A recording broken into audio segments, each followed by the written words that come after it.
Bloating కానీ indigestion avoid చేయాలి అంటే, అండ్ వాటర్ కంటెంట్ మనం మెజర్ చేసుకొని 2.5 నుంచి 3 లీటర్లు తీసుకోవడం చాలా ఇంపార్టెంట్.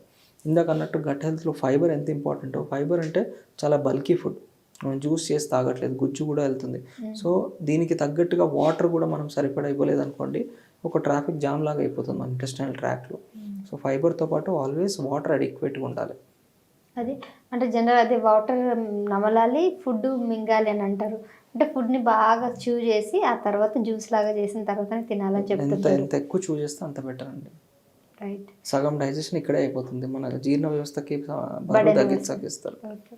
సో ఫుడ్ విషయంలో అంటే చిన్నప్పటి నుంచి కూడా ఈ అలవాట్లు అనేది ఫస్ట్ నుంచి కూడా అలవాటు చేసుకోవాలి. ఇంకా అంటే ఇది పర్టికులర్గా ఒక ఏజ్కి అన్నట్టు కాకుండా అందరికీ సమానత్వంగానే ఉంటుందండి ఇది. ఖచ్చితంగా అండి. అండ్ మన ఫస్ట్ డెకేడ్ ఆఫ్ లైఫ్ చాలా ఇంపార్టెంట్. ఎందుకంటే అప్పుడు మనం ఎక్స్పోజ్ అయ్యే ఎన్విరాన్మెంట్కి కానీ, మనం తీసుకునే ఫుడ్ క్వాలిటీ బట్టి కానీ, మనం పెరిగిన దీన్ని బట్టి మన గట్ బ్యాక్టీరియల్ లైనింగ్ అనేది డెవలప్ అవుతుంది.